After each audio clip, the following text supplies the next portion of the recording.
మన ప్రభు అయినటువంటి యేసుక్రీస్తు నామంలో మీ అందరికీ శుభాభివందనాలు. Praise the lord.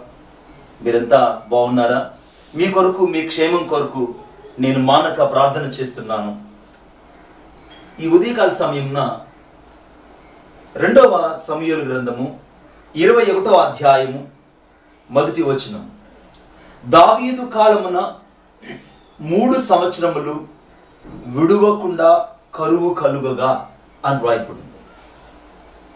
దావీదు మహారాజు యొక్క పరిపాలనలో ఒక కరువు వచ్చింది. ఆ కరువు 3 సంవత్సరాలు విడువకుండా 3 సంవత్సరాలు ఆ కరువు దావీదు కాలంలో ఇశ్రాయేలీయులు చూచారు, యూదులు చూచారు. ఆ సమయంలో దావీదు ఈ 3 సంవత్సరాల నుంచి కరువు ఎందుకు వచ్చింది, ఇంత భయంకరమైనటువంటి కరువుకు కారణం ఏంటని దేవుని సన్నిధిలో మనవి చేయడానికి యెహోవా సన్నిధికి వెళ్ళి దేవుని సన్నిధిలో ప్రార్థన చేయడం ప్రారంభించాడు. ఏదైనా ఒక విపత్తు వచ్చినప్పుడు, ఏదైనా ఒక పెను విస్ఫోటనము మన జీవితంలో జరిగినప్పుడు మనము దావీదు వలె కనిపెట్టడానికి, ప్రార్థించడానికి ఇష్టపడం. ఇదేదో అన్యాక్సిడెంటల్గా జరిగిందని, ప్రకృతి వైపరీత్యాల వల్ల జరిగిందని, ఈ కరోనా ఎక్కడో చైనాలో పుట్టి మన భారతదేశానికి వచ్చిందని రకరకాల ఊహాగానాలతో మనుషులు ప్రయాణం చేస్తున్నారు. కానీ దేవుని వాక్యం చెప్తుంది, దావీదు కాలమున 3 సంవత్సరాలు కరువు వచ్చినప్పుడు ఆ కరువు ఎందు నిమిత్తమైతే వచ్చిందో, ఆ కరువుకు కారణం ఏమిటో, ఆ మహాభయంకరమైనటువంటి పరిస్థితికి మరి ఏమిటి మూలాధారం అని యెహోవా సన్నిధిలో దావీదు మొరపెట్టినప్పుడు దేవుడు దావీదుతో మాట్లాడాడు. దావీదు, ఈ కరువు కారణం ఏంటంటే, సౌలు రాజు గిబియోనును హతం చేశాడు. సౌలు యొక్క కుటుంబీకులను బట్టి, నరహంతకుడకు సౌలు యొక్క కుటుంబస్తులందరిని బట్టి శిక్షగా ఈ కరువు కలిగను అని రాయబడిందండి 2వ వచనంలో. శిక్షగా, ద పనిష్మెంట్. గమనించండి, ఎప్పుడో సౌలు రాజు చేసినటువంటి ఆ యొక్క తప్పిదము దావీదు కాలంలో వచ్చి పడింది. సౌలు ఎప్పుడో చేశాడు, గిబియోనును హతం చేశాడు. ఆ గిబియోనులు ఎవరు అనంటే దేవుని యొక్క వాక్యంలో రాయబడింది. అనగా యెహోషువ గ్రంథం 9వ అధ్యాయం 3వ వచనంలో, ఈ గిబియోనులు యెహోషువ కాలంలో అమోనీయులు, మోయాబీయులు, హిత్తీయులు, పెరిజీయులు, హివీయులు, యెబూసీయులు వారితో కలిసిన వారి గిబియోనులు. ఈ గిబియోనులు ఒక రోజున మారువేషం వేసుకొని యెహోషువ దగ్గరకు వచ్చి వేరొకరు అయినట్టుగా సంధి చేసుకున్నారు. అయ్యా, మేము మీకు బానిసగా ఉంటాము, మీ ప్రజలకు మేము కట్టుబడి ఉంటాము, మమ్మల్ని చంపకండి అన్నప్పుడు యెహోషువ వారితో ఒక సత్య ప్రమాణం చేస్తారు, నేను ఎప్పుడు మిమ్మల్ని ఇంకా చంపను అని. వారు ఆ ప్రమాణం చేసుకుని వెళ్ళిపోతారు. మర్నాడు యెహోషువకు తెలుస్తుంది, ఆ వచ్చిన వాళ్ళు ఎవరో కాదు, మోయాబీల సంతతితో ఒక భాగమైనటువంటి గిబియోనులని. అప్పుడు గిబియోనులు అడుగుతారు, అయ్యా, మా జీవిత కాలం మేము మీతో కలిసి మీ పిల్లలకు మేము మీతో పాటు మీ దేవునికి మేము మరి సేవ చేసుకుంటామని. ఆ రోజు నుంచి వాళ్ళు దేవుని మందిరంలో కట్టెలు చీల్చడానికి, దేవుని యొక్క మందిరంలో వారు నీళ్లు తోడిపోయడానికి, దేవుని యొక్క ప్రజలకు వారి ఇళ్లలో పనులు చేయడానికి గిబియోను సంతతి ఇశ్రాయేలును అంటుకొని వారికి బానిసలుగా ఉన్నట్టు రాయబడిందండి.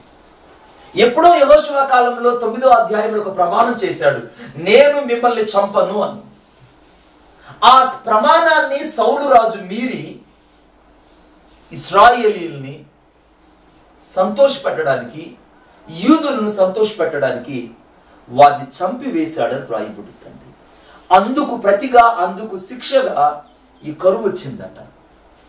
చూడండి, ప్రమాణము తప్పిపోయినందుకు, నిబంధనను మీరినందుకు, దేవుని సన్నిధిలో చేసుకున్న తీర్మానాన్ని తప్పిపోయినందుకు దేవుడి శిక్షగా దావీదు కాలంలో కరువు కలుగు చేసినట్టే ఈరోజు మన పితరులు చేసిన అనేకమైన తప్పిదాలను బట్టి, నీవు నేను చేసిన అనేకమైన ప్రమాణాలలో దేవుని సన్నిధిలో తప్పిపోవడం బట్టి, చాలాసార్లు దేవుని సన్నిధిలో నీవు నేను చేసిన నిబంధనను మీరడం వల్ల ఈ శిక్ష వచ్చిందనే విషయాన్ని మర్చిపోవద్దండి. ఈ శిక్ష ఎందుకు వచ్చిందంటే దేవుని సన్నిధిలో నీవు నేను మీరాము. దేవుని సన్నిధిలో నిబంధన చేసుకున్న నీవు నేను చాలాసార్లు తప్పిపోయాము. దేవుని సన్నిధిలో నిబంధన చేసుకొని తిరుగుబాటు చేసి దేవునికి వ్యతిరేక దిశలో ప్రయాణం చేశాం. వీటికి ప్రతిగా శిక్షగా ఈ స్థితి, ఈ దుస్థితి మనకు కలిగిందండి.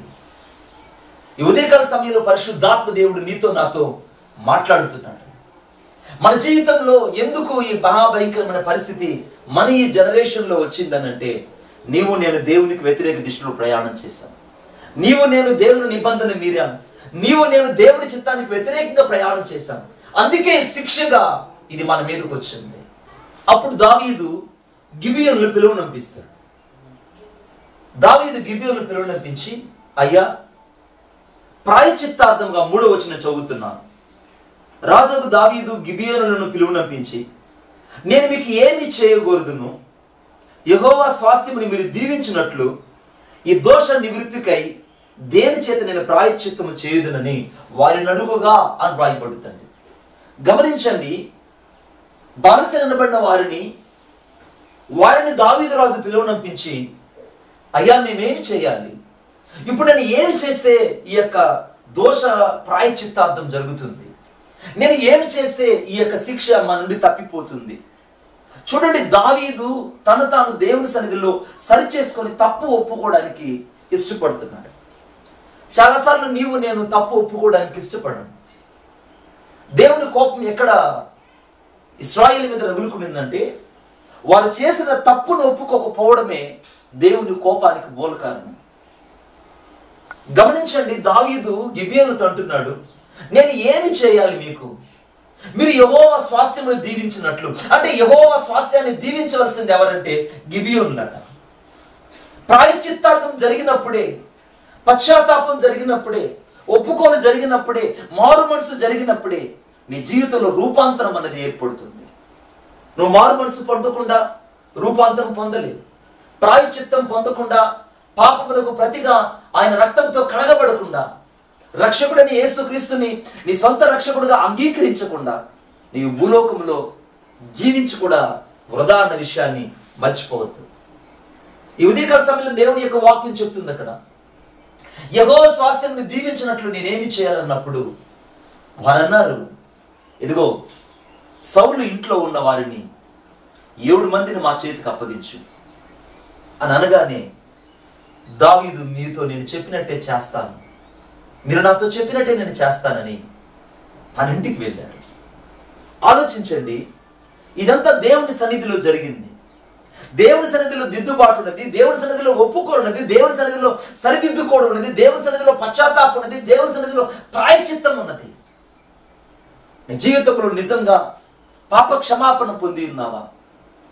లేదా ఇంకా నీ మనస్సాక్షి నీ మీద నేరారోపణ చేస్తుంటే ఈరోజు నువ్వు సరి చేసుకోవాలని దేవుని ప్రేమ నేను బ్రతిమలాడుతుంది.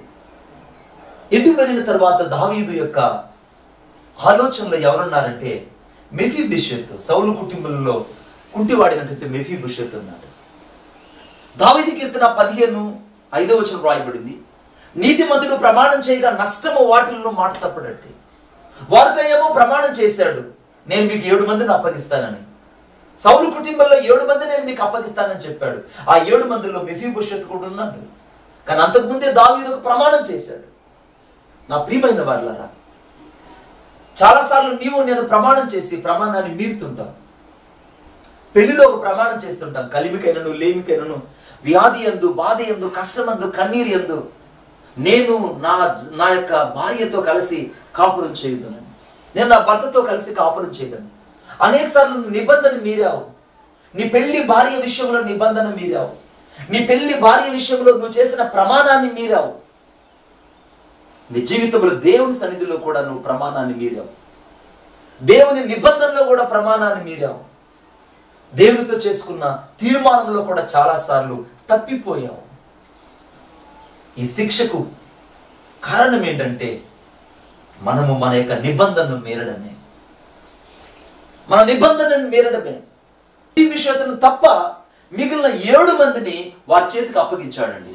ఆ 7 మందిని తీసుకువెళ్ళి గిబియోను చేతికి అప్పగించగానే ఆ గిబియోనులు ఆ సౌలు కుటుంబంలో శేషించిన ఆ 7 మందిని తీసుకొని యెహోవా సన్నిధిని వారిని ఉరివేశారు. యెహోవా సన్నిధిలో ఒకే కాలమున ఒకే రోజున ఆ 7గురిని ఉరి చేసినట్టు దేవుని వాక్యంలో రాయబడింది. యెహోవా సన్నిధిలో ఎప్పుడైతే ఆ పాపమునకు ప్రాయశ్చిత్తం జరిగిందో వెంటనే తెగులు ఆగిపోయింది, కరువు ఆగిపోయింది. ఆ వచనంలో రాయబడింది, వారు యెహోవా సన్నిధిని ఆ 7 మందిని ఆ కొండ మీద ఉరి తీశారండి. ఈ సమయంలో దేవుని సన్నిధిలో నీ పాపాన్ని ఒప్పుకోకుండా, దేవుని సన్నిధిలో నువ్వు పశ్చాత్తాపడకుండా, దేవుని సన్నిధిలో నీ యొక్క తీర్మానంలో ఎన్నిసార్లు నువ్వు వ్యతిరేక దిశలో ప్రయాణం చేశావు, ఎన్నిసార్లు దేవునికి విరోధంగా తిరుగుబాటు చేశావు, ఎన్నిసార్లు దేవుని నిబంధనలు మీరావు, ఎన్నిసార్లు దేవుని చిత్తానికి వ్యతిరేకంగా ప్రయాణం చేశావు, ఒకసారి నువ్వు ఆలోచించాలి. ఈ ఉదయకాల సమయమున యెహోవా సన్నిధిన ప్రాయశ్చిత్తం జరిగిందండి. నువ్వు యేసుక్రీస్తు రక్తము చేత కడగబడింది వాస్తవమే అయితే నువ్వు ఎందుకు ప్రమాణాన్ని ఒప్పుకోలేకపోతున్నావు? దేవుని సన్నిధిలో చేసిన తీర్మానాన్ని ఎందుకు మీరి దేవుని యొక్క చిత్తానికి వ్యతిరేకంగా దేవుని మీద తిరుగుబాటు చేస్తూ దేవుని యొక్క ఆలోచన సరళను కూడా అర్థం చేసుకోకుండా ఇంకా నీ సొంత ఆలోచనలో పడి దేవుని మనసులను దుఃఖ పెడుతున్నావు? దేవుని యొక్క వాక్యంలో చెప్పబడింది. కొలసీలు రాసినటువంటి పత్రిక 1వ అధ్యాయం 20వ వచనం, సిలువ రక్తము చేత సంధి చేసి ఆయన ద్వారా తనతో సమాధానపరుచుకొనవలనని తండ్రి అభిష్టమాయను. సిలువ రక్తము చేత సంధి చేశాడు. ఈరోజు యెహోవా సన్నిధిన ఆ 7 మంది ఏ రీతికైతే ఉరితేసి ప్రాయశ్చిత్తం జరిగిందో అలాగనే నా జీవితంలో ఈరోజు సిలువ రక్తము చేత సంధి చేయబడాలి. ఒకప్పుడు దైవోగ్రతకు పాత్రులైన నీవు నేను ఈరోజు యేసుక్రీస్తు రక్తము చేత కడగబడాలి. అందుకే వాక్యం రాయబడింది అక్కడ, ఆయన ద్వారా యేసుక్రీస్తు ద్వారా తనతో సమాధాన పరుచుకోవాలని. ఈరోజు యేసయ్య రక్తం ద్వారా నీకు సమాధానం కలగాలని, యేసయ్య రక్తంలో నీకు ప్రాయశ్చిత్తం కలగాలని, యేసుక్రీస్తు రక్తం ద్వారా నీకు పాప క్షమాపణ అనుగ్రహించబడుతున్న విషయాన్ని వెన్నడు మర్చిపోవద్దు. ఈ ఉదయకాల సమయంలో దేవుని యొక్క ప్రేమ మరలా నిన్ను దర్శిస్తుంది. సిలువ రక్తం చేత మాత్రమే సంధి జరుగుతుంది. యేసుక్రీస్తు రక్తం చేత మాత్రమే పాప క్షమాపణ జరుగుతుంది. యేసుక్రీస్తు రక్తం ద్వారా మాత్రమే ప్రాయశ్చిత్తం జరుగుతుంది. నిజంగా నీ జీవితంలో నువ్వు దేవుని సన్నిధిలో దేన్ని ఒప్పుకొని విడిచిపెట్టలేకపోతున్నావు, దాన్ని ఒప్పుకొని విడిచిపెట్టు. ఈ లాక్డౌన్లో మనం నేర్చుకోవలసింది, ఎందుకు నాకు ఈ యొక్క శిక్ష అనుమతించబడింది, ఎందుకు ఈ పరిస్థితి అనుమతించబడింది. ఆదివారం అయితే నీవు ఆరాధన రావడానికి గత కాలంలో ఎంతో జాప్యం చేశావు. ఆ రోజు బంధువులు వచ్చారని, స్నేహితులు వచ్చారని, అలసిపోయారని, నేను రెస్ట్ చేసుకోవాలని ఎన్నో సాకులు చెప్పుకుంటూ వచ్చావు.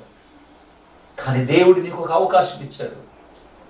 ఇప్పుడైనా నువ్వు దేవుని సన్నిధి నిర్లక్ష్యం చేయకు, దేవుని యొక్క వాక్యం నిర్లక్ష్యం చేయొద్దు. నీ సన్నిధిలో మోకరించి ప్రార్థించడానికి నువ్వు సంపూర్తిగా దేవుని చేతికి అప్పగించుకో. సిలువ రక్తం చేత మాత్రం నువ్వు సంధి చేయబడతావు, నీకు సమాధానం కలుగుతుంది. జరిగిన తప్పును ఒప్పుకున్నాడు, దిద్దుబాటు చేసుకోవడానికి ఇష్టపడ్డాడు. మరి నిజంగా నువ్వు ఇష్టపడుతున్నావా? నిజంగా దేవుని యొక్క ప్రేమను అర్థం చేసుకోగలుగుతున్నావా? ఈ ఉదయకాల సమయంలో నీకు నాకు దేవుడు ఒక అవకాశాన్ని ఇస్తున్న విషయాన్ని నువ్వు మర్చిపోవద్దు సుమా. యెహోషువ గ్రంథం 7వ అధ్యాయంలో ఆకాను దోపుడు సొమ్ములో మంచి షేనారు వస్త్రాన్ని, బంగారు కమ్మిని, 50 తులముల వెండిని ఆశించి కొన్ని తీసుకొని తన డేరాలో దాచిపెట్టినట్టుగా చూస్తున్నాం. ఇశ్రాయేలు యుద్ధానికి వెళ్ళారు యెహోషువ నాయకత్వంలో. అందరూ ఓడిపోయారు. అది చిన్న పట్టణం హాయి. ఎరుకనే జయించిన వీళ్ళు హాయి చేతిలో ఓడిపోయారు. ఇశ్రాయేలు అందరూ హతులైపోయారు. యెహోషువకు భయం కలిగింది. ఏమిటి ఈరోజు చిన్న హాయి పట్టణంలో మేము ఇంతమంది చనిపోవడానికి కారణం ఏంటని యెహోవా సన్నిధిలో యెహోషువ మొరపెట్టాడండి. నా అపజయానికి కారణం ఏంటి? ఎందుకు నాకు అపజయం కలిగింది? చాలా మంది నేను ఎందుకు ఎగ్జామ్లో ఫెయిల్ అయిపోయాను, నేను ఎందుకు ఇంటర్వ్యూలో ఫెయిల్ అయిపోయాను, నేను ఎందుకు నా భవిష్యత్తులో నేను అనేక విషయాల్లో ఓడిపోతున్నానని చాలా మంది కనిపెట్టరు. ఇదేదో నా సొంత మిస్టేక్ అని నేను ఇలా చెప్పుంటే అలా చెప్పుంటే బాగుంటుందని అనుకుంటాను. కానీ యెహోషువ అలా అనుకోలేదు. నా ఈ అపజయానికి కారణం ఏంటి? ఎందుకు ఈ అపజయం అనుమతించబడింది? ఏంటి ఇలా జరిగిందని దేవుని సన్నిధిలో యెహోషువ మొరపెట్టినప్పుడు దేవుడు యెహోషువతో మాట్లాడాడు. యెహోషువ, దీనంతటి కారణం ఆకాను అనే వ్యక్తి తన డేరాలో షీనారు వస్త్రాన్ని, బంగారు కమ్మిని, వెండిని దాచిపెట్టుకున్నాడు. దేవుడు చెయ్యొద్దు, నిషిద్ధమైన వాటిని దాచిపెట్టద్దు, నిషిద్ధమైన వాటిని దొంగిలించద్దని దేవుడు చెప్తే ఆజ్ఞ అతిక్రమం పాపం అని తెలిసినా కూడా దాని ఆకాను, జబ్ది మునిమనుడైనటువంటి ఆకాను తన డేరాలో దాచిపెట్టుకున్నట్టే ఉందండి జీవితం కూడా. చాలా మంది నిషిద్ధమైన వాటివి, అపవిత్రమైన వాటివి, శత్రువుకు సంబంధించినవి, లోక సంబంధమైనవి ఇంకా తమ గుడారాలలో దాచిపెట్టుకొని ఉంటున్నారు. నువ్వు ఓడిపోవడానికి, నువ్వు అనేక సార్లు అవమానించబడ్డానికి, నువ్వు నిందించబడ్డానికి కారణం ఏంటంటే ఆకాను ఆ యొక్క వస్తువులను దాచిపెట్టుకున్నట్టే నీవు కూడా కొని నీ హృదయంలో దాచుకున్నావు. అన్నిటినీ దేవుని దగ్గర ఒప్పుకున్నావు, ఒక్క బలహీనత తప్ప. అన్నిటినీ దేవుని దగ్గర ఒప్పుకొని విడిచిపెట్టావు, ఆ చిన్న బలహీనత తప్ప. ఆ బలహీనత ఏంటో ఈరోజు నీకు మాత్రమే తెలుసు దేవుని సన్నిధిలో. నీకు మాత్రమే తెలుసు దేవుని సన్నిధిలో. యెహోషువ అడిగాడు, ఆకాను ఎందుకు చేశావనంటే ఆకాను భయపడిపోయాడు. అప్పుడు దేవుడు ఏం చెప్పాడు తెలుసా? ఇతని ఆకోరు లోయలో రాళ్లతో చావగొట్టుడని చెప్పాడండి. అతనితో పాటు అతని యొక్క పిల్లల్ని, సంతతిని, వారి యొక్క ఇంట్లో ఉన్న వారందరిని తీసుకొచ్చి ఆకోరు లోయలో వేసి వారిని రాళ్లతో కొట్టి కొట్టి చంపారు. అప్పుడు ఆగిపోయింది దేవుని కోపం. ఒక్క పాపం ఇశ్రాయేలుకి అందరికి అపజయాన్ని తీసుకొచ్చింది. ఆకాను గుడారంలో దాచిపెట్టుకున్నాడు. అపజయానికి కారణం ఏంటని తెలిసి కూడా ఒప్పుకోవడానికి విడిచిపెట్టలేదు. అది బహిర్గతమైన తర్వాత వణికిపోయాడు. రుడా, నీ గుడారంలో నువ్వేం దాచిపెట్టావు? నీ ఇంట్లో నువ్వు ఇంకా ఏం దాచిపెట్టుకుని ఉన్నావు? నీ హృదయంలో ఎటువంటి బలహీనతను చోటు చేసుకుని ఉన్నావు? నీ హృదయంలో ఎటువంటి పాపానికి ఇంకా నువ్వు అనుమతించే లోపల దాన్ని దాచిపెట్టుకున్నావు? అతిక్రమణ దాచిపెట్టేవాడు వర్ధిల్లుడు, వాటిని ఒప్పుకొని విడిచిపెట్టేవాడు ఉదయకాల సమయాన్ని ఆశీర్వదించబడతాడు. నువ్వు ప్రతి బలహీనతను ఒప్పుకొని విడిచిపెట్టాలని దేవుని యొక్క ఉద్దేశం. ఈ అపజయానికి కారణం ఏంటంటే ఆకాను ఇప్పుడు పరిహారం కావాలి. ఆకాను విషయంలో ప్రాయశ్చిత్తం జరగాలి. ఇశ్రాయేలీయులు వెంటనే ఎప్పుడైతే దేవుని యొక్క మాటకు, ఆజ్ఞకు లోబడి యెహోషువ నాయకత్వంలో ఆకాను చంపివేశారో ఆ అపజయం అంతా కూడా సమసిపోయింది. మరునాడు హాయి పట్టణాన్ని వాళ్ళు జయించారు. దేవునికి స్తోత్రం కలుగుతుంది. ఈ ఉదయకాల సమయంలో నువ్వు జయ జీవితాన్ని పొందలేకపోతున్నావా? నీ జీవితంలో దాచబడ్డ ఆకాను లాంటి పాపాన్ని ఒప్పుకొని విడిచిపెట్టు. ఇంకా నీ జీవితంలో దేవుని యొక్క చిత్తాన్ని సంపూర్తిగా చేయలేకపోతున్నావా? ఆకాను లాంటి బలహీనతలు విడిచిపెట్టు. ఏది నీ హృదయంలో దాచిపెట్టుకున్నావో దాన్ని ప్రభు దగ్గర ఒప్పుకో. ఆయన రక్తంతో నుండి కడిగి పరిశుద్ధపరుస్తావు. అందుకే మొదటి యోహాను రాసినటువంటి పత్రిక 1వ అధ్యాయం 9వ వచనం రాయబడింది, మన పాపం మనం ఒప్పుకునే యెడల ఆయన నమ్మదగిన వాడు, నీతిమంతుడు కనుక ఆయన మన పాపములు క్షమించే సమస్త దుర్నీతి నుండి మనల్ని పవిత్రులుగా చేయదని రాయబడింది. ఈరోజు యేసుక్రీస్తు ప్రభు యొక్క రక్తము నిన్ను పవిత్రులుగా చేస్తుంది. యేసుక్రీస్తు ప్రభు యొక్క రక్తము శిక్షకు గురి కాకుండా తప్పిస్తుంది. యేసుక్రీస్తు ప్రభు యొక్క రక్తం నిన్ను అపజయాల నుండి బయటకు తీసుకొస్తుంది. మూడో విషయం చెప్తున్నాను. సర్వ సమాజం అంతా కూడా దేవుని సన్నిధిలో నిలబడినప్పుడు కోరహు సంతతి పైకి లేచి, కోరహు అంటాడు, ఏంటి అహరోను మాత్రమే దేవుడు ఏర్పాటు చేసుకున్నాడా? మమ్మల్ని ఏర్పాటు చేసుకోలేదా?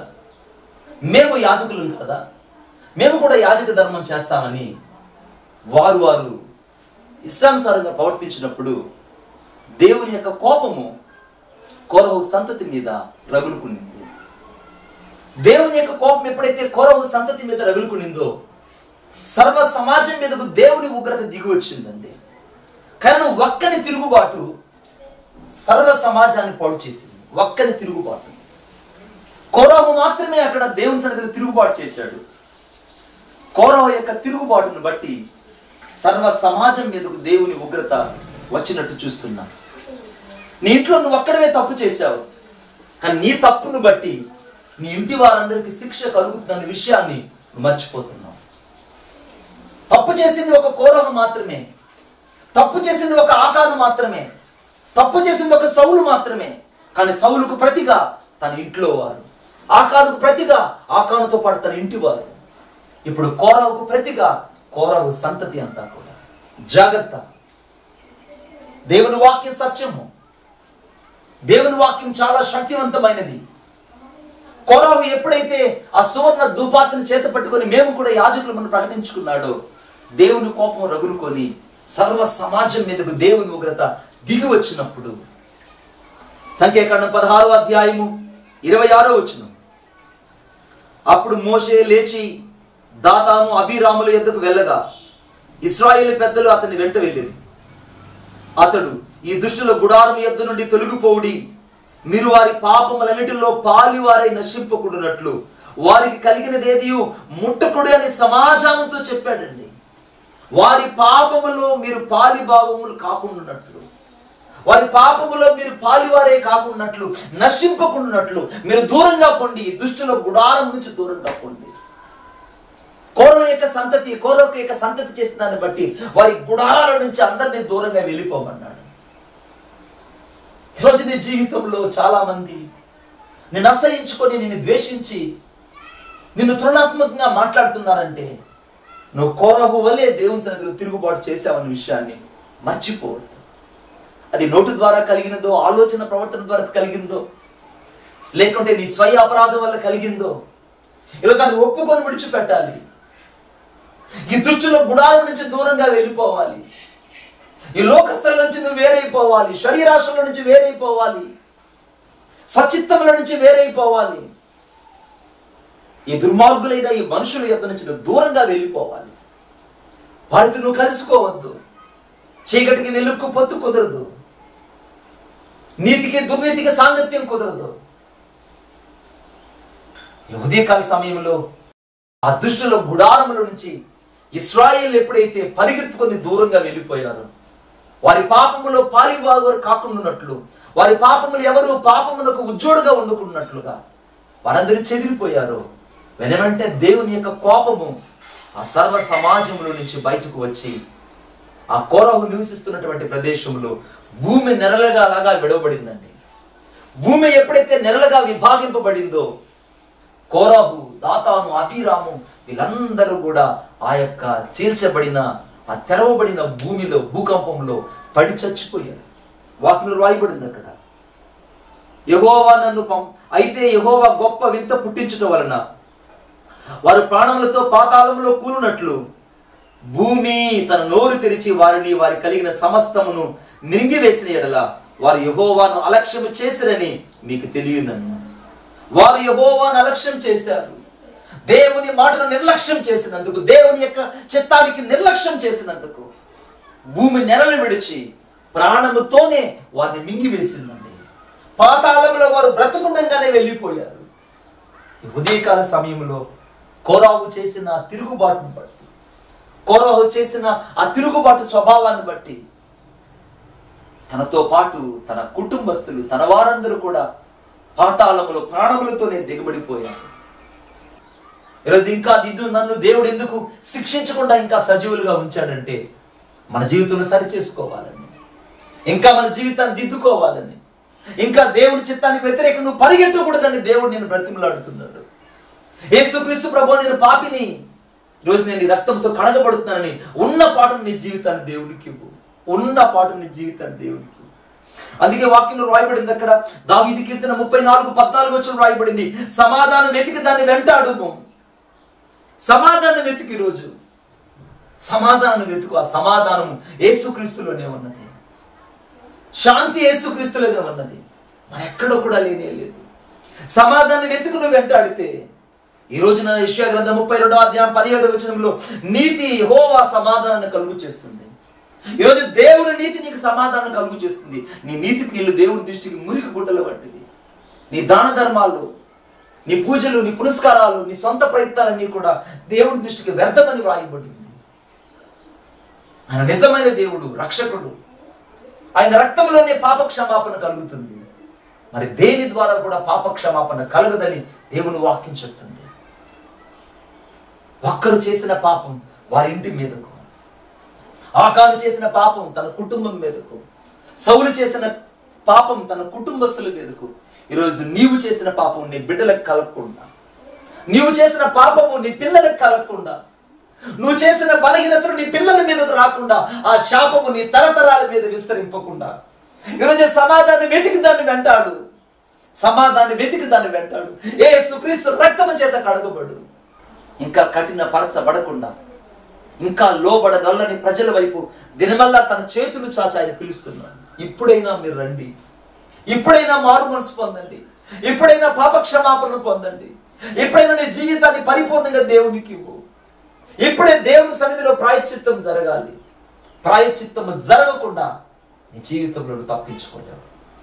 ఈ పాపము నీ మీద, నీ పిల్లల మీద, నీ తరతరముల మీద రాకుండా ఉండాలంటే ఉన్న పాటను నువ్వు మోకరించి, ప్రభువా నేను ఎదుట నా ప్రతి పాపాన్ని ఒప్పుకొని విడిచిపెడుతున్నాను, నన్ను నీ రక్తంతో కడిగి పరిశుద్ధపరచు ప్రభువా అని యేసయ్య రక్తంతో నువ్వు కడిగి వేసుకోవాలి. ఆయన శాంతి నిన్ను వేలుతుంది, ఆయన సమాధానం నిన్ను వేలుతుంది, ఆయన ఉగ్రత నీ నుండి తప్పిపోతుంది, ఆయన ఉగ్రత నుండి తప్పిపోతుంది. నేను ఒక సంఘటన విన్నాను. అమెరికా దేశంలో 1956లో న్యూజెర్సీలో గొప్ప భూకంపం జరిగింది. 5 నిమిషాలు వచ్చిన ఆ భూకంపానికి దాదాపు 30,000 మంది చనిపోయారని ఆ రోజులో టైమ్స్ అనే దినపత్రిక చెప్పింది. ఆ యొక్క భూకంపంలో ఒక స్కూల్లో పెద్ద భవంతి కూలిపోయింది. ఆ భవంతిలో పిల్లలందరూ కూడా ఆ శిథిరాల కింద చిక్కుపడిపోయారు. పిల్లలందరూ శిథిరాల మీద చిక్కుపడిపోతే ఒక తండ్రి వెళ్ళి ఆ శిథిరాలన్నీ తీసి తొలగించి అరుస్తున్నాడు, డేవిడ్ డేవిడ్ డేవిడ్ అని. అక్కడున్న పోలీసు వాళ్ళు వచ్చి, ఎందుకు నువ్వు ప్రయాసపడుతున్నావు, ఇంత పెద్ద భవంతి కింద ఎప్పుడో పిల్లలు చనిపోయి ఉంటారు, మేము తీస్తున్నాం పక్కకు రా అంటే, లేదు అని ఆ తండ్రి ఎంతో శ్రమించి 24 గంటల పాటు కష్టపడి ఆ శిథిరాలను తొలగించి డేవిడ్ డేవిడ్ అని అరుస్తూ ఉన్నాడు. కొద్దిసేపటికి ఆ శిథిరాల కింద నుంచి తన కుమారుడు, డాడీ నేను ఇక్కడున్నాను, నువ్వు నా కోసం వచ్చావా అని అన్నాడండి. డాడీ నువ్వు వస్తావని నాతో ఉన్నటువంటి స్నేహితులందరికీ చెప్పాను, మేమందరం ఇక్కడ దాదాపు 10 మందికి పైగా సజీవంగా ఉన్నాం, మేమందరం ఊపిరాడకుండా ఇక్కడ ఉన్నాం చీకట్లో, ఈ శిథిరాల మధ్య చిక్కుపడిపోయినాం డాడీ అని చెప్పగానే ఆ తండ్రి ఆనందభరితుడై ఆ శిథిరాలన్నీ బయటకు తీసి తన కుమారుడు బయటకు తీశాడు. తన కుమారుడితో పాటు ఆ 10 మందిని బయటకు తీశాడు. జరిగిన సంఘటన ఏంటో తెలుసా? వాళ్ళ డాడీ చెప్పాడట, బాబు నువ్వు ఇక్కడే ఉండు క్లాస్ రూమ్లోనే, నేను వచ్చి నేను తీసుకువెళ్తానని చెప్పాడట. ఆ తండ్రి తాను ఇచ్చిన మాటను బట్టి, తండ్రి చెప్పిన మాటకు ఆ కుమారుడు లోబడి అక్కడే ఉండిపోయాడండి.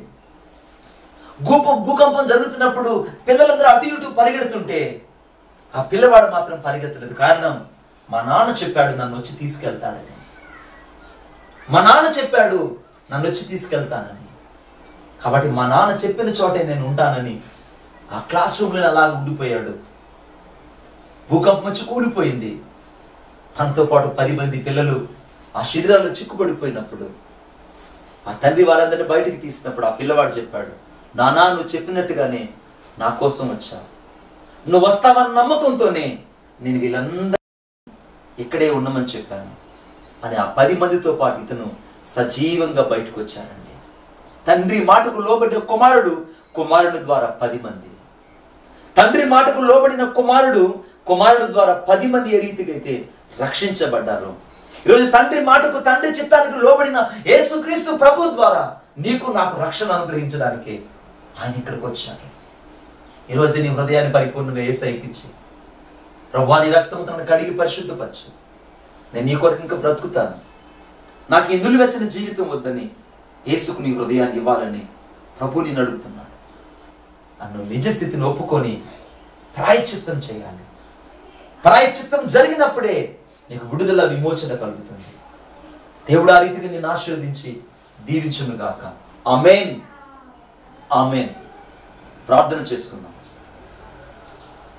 ప్రేమ కలిగిన మా తండ్రి, నీకు వందనాలు, స్తోత్రాలు చెల్లిస్తున్నాం. ఈ ఉదయకాల సమయంలో ప్రభువా నీ సన్నిధిలోకి వచ్చి ప్రార్థించడానికి మీరు ఇచ్చిన గొప్ప భాగ్యము కొరకై స్తోత్రాలు. ఈ విశ్రాంతి దినమున పరిశుద్ధులందరూ ప్రభువా నీ సన్నిధిలో చేరి మోకరించి వాక్యం వింటున్న ప్రతి ఒక్కరిని బట్టి నీకు స్తోత్రాలు చెల్లిస్తున్నాను. పేరు పేరు చొప్పున ఆశీర్వదించండి, దీవించమని ప్రార్థిస్తున్నాను. ప్రభువా యెహోవా సన్నిధిలో ప్రాయశ్చిత్తముగా ఇప్పుడే మా ప్రతి బలహీనతలు ఒప్పుకొని విడిచిపెడుతున్నాం. ప్రభువా మీరు మా పాపములకు ప్రతిగా, మా పాపములకు బదులుగా నువ్వు సిలువలో రక్తము కార్చి ప్రాణం పెట్టావని నేను నమ్ముచున్నాను. ప్రభువా ఈ సమయంలో ఎవరైతే బలహీనతలు ఒప్పుకొని విడిచిపెడుతున్నారో, ఆ కానువలే గుడాలలో దాచిపెట్టిన వాటిని తీసుకొచ్చి ప్రభువా ఒప్పుకొని విడిచిపెడుతున్నారు. కోరాహులాగా ప్రభువా సర్వ సమాజం నుంచి తొలగిపోవడానికి ఇష్టపడ్డారు. ఈరోజు ప్రభువా నీ బిడ్డలందరినీ కూడా ఈ రక్తంతో కడిగి పరిశుద్ధపరచండి.